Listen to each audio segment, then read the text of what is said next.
Right. Good morning, everybody. This is Stephanie Brown, the suburban shaman, author of The Modern Totemist of Painted Caves Studios, wishing you all a happy Beltane for those of you who celebrate. I'm here this morning because it has come to my attention that we need to go over some vocabulary. So this video may not be quite as long as some of the others, but it's got some useful information, okay? Now, first of all, I'd like to preface by explaining that not everyone in the pagan community uses vocabulary, uses language in the same way, and that's if you've tried to look up the definitions to some of the words that we've used on this channel, you're probably already aware of that, but it definitely can make for some confusing research. So the definitions that I'm going to give you all today are, to be perfectly frank about it, the way I use the words, and not necessarily the way everyone uses the words, but nevertheless, I hope it will clarify some things, okay? So we're talking about different types of animal magics this morning. Animal magics that can be encountered within the pagan community, but sometimes also the Native American community or other traditional types of spirituality as well, okay? So first on the list is the word totem. What is a totem? Well, the way we've defined it previously on this channel, it is the face of your soul, or your essential self. It's a tutelary animal spirit, and we say it's with you for your entire life. It's with you when you're born, it's with you until you die, okay? This is different from the way some other people use the word, but for us, its defining characteristic is that it is with you permanently. And it does represent aspects of yourself or your character. If you're talking about one of the elemental totems, you remember we've talked about the 9 totems in our tradition before, right?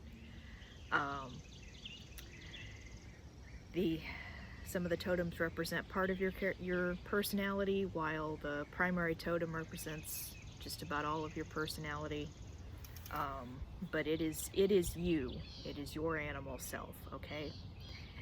Now that, put that over here, is very different from what we refer to as an animal spirit guide.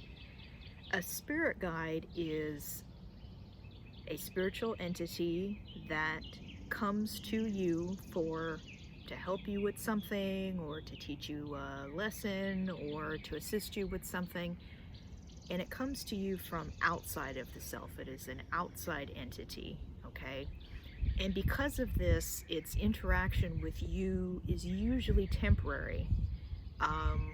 Of course, that can mean anything from a couple minutes, if it's helping you with a ritual, for example, or it can be several years if the lesson that it's trying to teach you is perhaps very hard learned.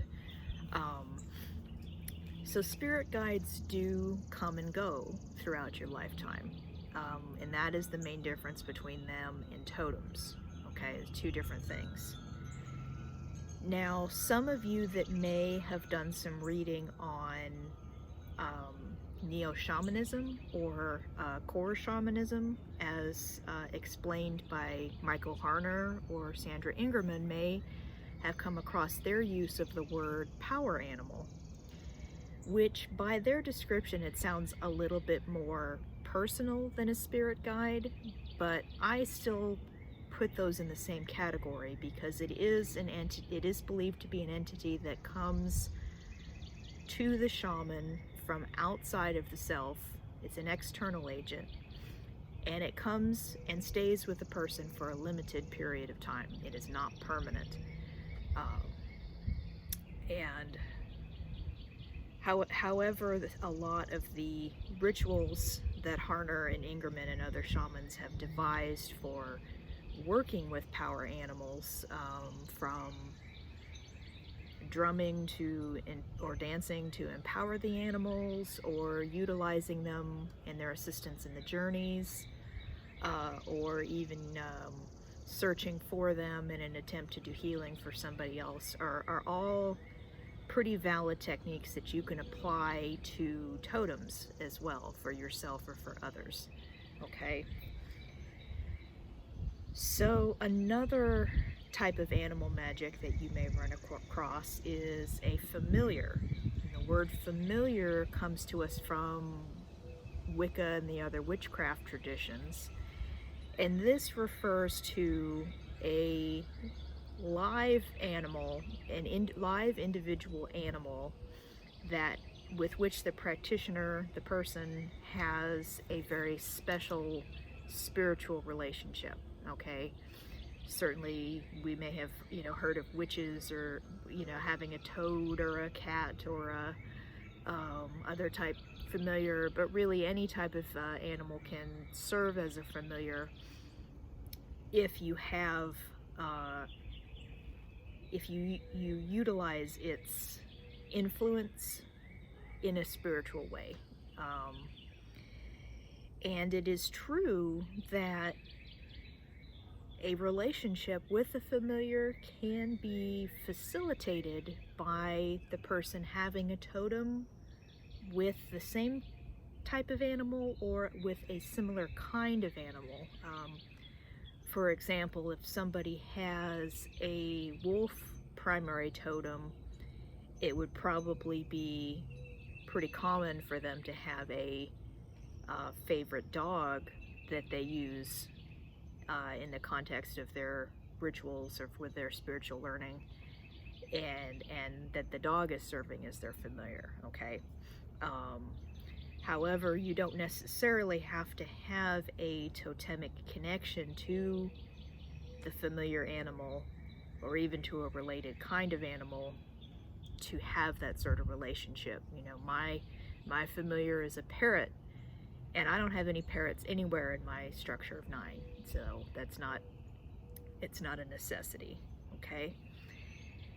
And last but not least is a type of animal magic that some of you who may have done readings on animal totems may have come across before. And this is what I categorize it as a type of geomancy. Now, geomancy is a means of reading fortune, or reading omens, or reading signs in the land. But in this case, it's a means of reading signs or omens or fortunes in animal sightings. And a lot of people think that this is what shamanism is, and that this is what totemism is. And I would disagree with that. I think this is a different usage of vocabulary, perhaps, that contributes to confusion in the community. But to me, it's a completely separate area of magic to say, I saw a crow, or I saw 3 crows doing this or that or the other. What does it mean? And to say that it has that implies some sort of message for you. Okay. You will find some books on totemism that blur the lines between everything I've talked about. The kind of staple book in totemism, Animal Speak, kind of does this in some way.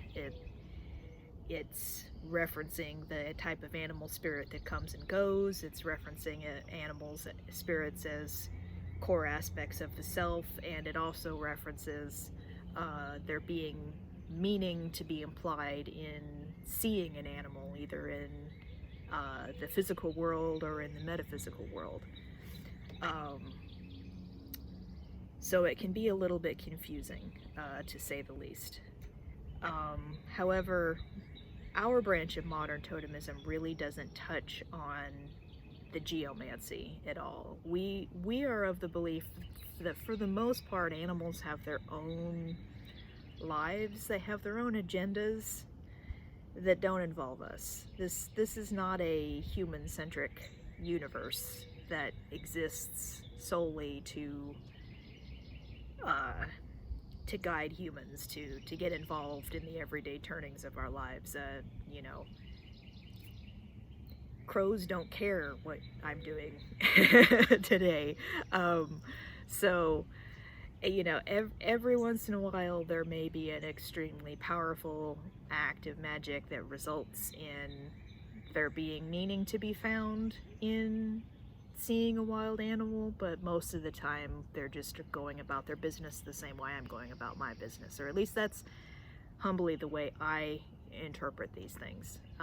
Now, seeing animals in the metaphysical world, like in a dream or in a shamanic journey or while in meditation or something like that, may be a different story, because that's coming from within the self, as well as from within the spirit. And so then, yes, it does have meaning that can be applied to you. And that's where looking at meaning dictionary type totemism books like Animal Speak may come into their own a little bit more. You know, if you saw a raven in a dream and you want to know what that means for you, then you can look up its esoteric or metaphysical meaning.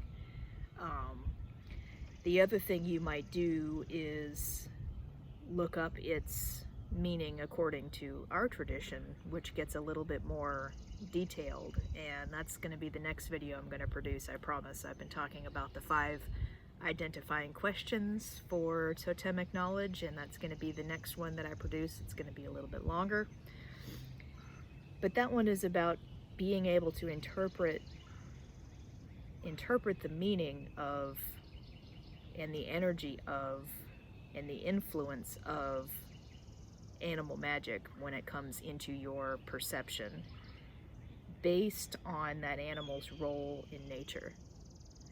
And because one thing that kind of happens when you look at one of those dictionaries of animal meanings, well, you don't get any real sense of where that information comes from. Is it from mythology? Sometimes is it from popular conception? Sometimes is it from the author's own interpretation? You know, sometimes you don't really cite sources. So what I'll be teaching you to do is to find the meaning in any animal down to the species with the 5 identifying questions. Okay, but that's for next time. So I hope this has been helpful in, even if you choose to not use the vocabulary in the same way I do, at least you may have a better understanding of the different types of animal magic that are out there and that you may encounter in literature. So call them whatever you want, but at least you've got the different categories separated out in your head. Okay, so all right, I hope that's been helpful. Like I said, I hope everybody has a wonderful Beltane. I hope you live somewhere where you can at least light a little fire in the backyard, even if you can't go to any festivals, right? And I guess that's it. Remember to always be kind, and I'll see y'all next time. Thank you.